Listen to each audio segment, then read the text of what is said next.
परम पिता परमात्मा और उनके सभी पवित्र आत्माओं को नमस्कार। परमात्मा का साक्षात्कार कर लेने वाले साधक के आनंद का वर्णन करते हुए कबीर साहब कहते हैं कि उसने प्रभु को अपने शरीर के अंदर ही प्राप्त किया है।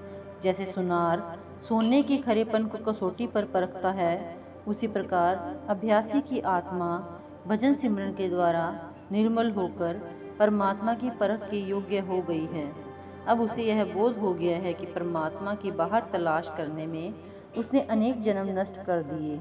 अब रूहानी अभ्यास के द्वारा मन को वश में करके मन माया के देश को पार करके निर्मल रूहानी मंडलों में पहुंचकर उसने परमात्मा का परिचय प्राप्त कर लिया है। लोग जिस परमात्मा को अगम, अपार और अगोचर कहते हैं, उसे गुरु के बताए अभ्यास के द्वारा साक्षात देखा जा सकता है।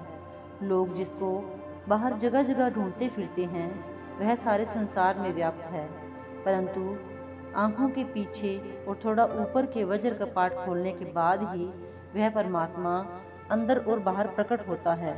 कबीर साहब कहते हैं कि नाम के अभ्यास के द्वारा परम पद की प्राप्ति हो जाती है और सब प्रकार के कष्ट और सब विकारों से छुटकारा मिल जाता है। जब एक बार अंतर में आत्मिक आनंद का रस प्राप्त हो जाता है तो मन स्वयं ही बाहर सांसारिक पदार्थों के पीछे भागना छोड़ देता है। अब मन पर अंकुश लगाने की आवश्यकता नहीं रहती, वह मित्र बन जाता है। कबीर साहब कहते हैं कि वह एक है, लोग उसे भिन्न भिन्न भावों से देखते हैं। वह जाति रहित अनेक जातियों में दिखता है। जब तक मन शरीर के मोह में रमा हुआ था, तब तक वह संसार में द्वैत में फंसा हुआ था।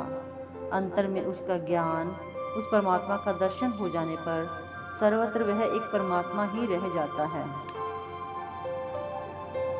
बाहरमुखी पूजा पाठ और भेष धारण करने का क्या लाभ है यदि मनुष्य परमात्मा से मिलाप का मार्ग नहीं जानता। जिस प्रकार उद्दंड या शरारती पशु के गले में काठ का कुंदा लटकाने पर भी उसकी आदत नहीं जाती, उसी प्रकार नाना प्रकार के भेष धारण करने और कर्म कांड को अपनाने से मन की बुरी आदतें दूर नहीं होती। यदि हृदय में सच्ची भक्ति और प्रीति ना हो तो बाहर आंसू बहाने का दिखावा व्यर्थ है, और यदि भीतर मैल भरी हुई है तो बाहर के स्नान आदि से क्या लाभ।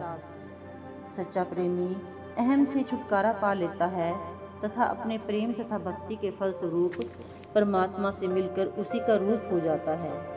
कबीर साहब कहते हैं कि मनुष्य बाहर चाहे आकाश पाताल तक खोज ले, उसे वह परमात्मा नहीं मिल सकता जो अहंकार के दूर होने पर ही मिलता है।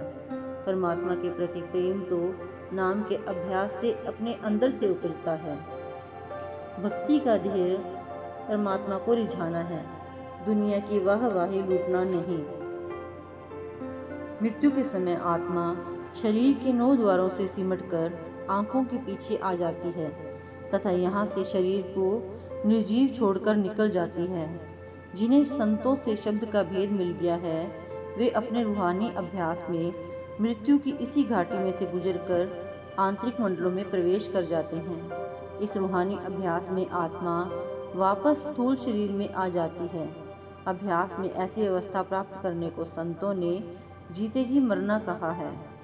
जो गुरु की कृपा से जीते जी मरने के अभ्यास में सफल हो जाते हैं, वे मृत्यु के भय से मुक्त हो जाते हैं।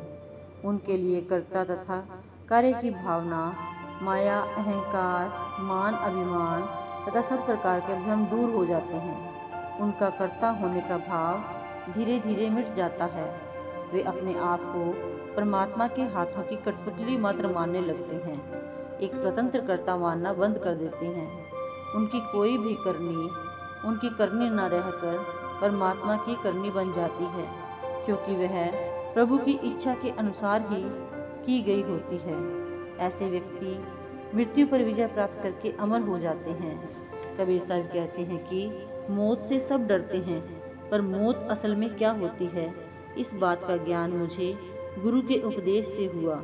मैं जान गया कि जो अभ्यासी सहज मरे अर्थात जीते जी मर कर सहज अवस्था प्राप्त कर लेते हैं, वे जन्म मरण के चक्र से छूट जाते हैं।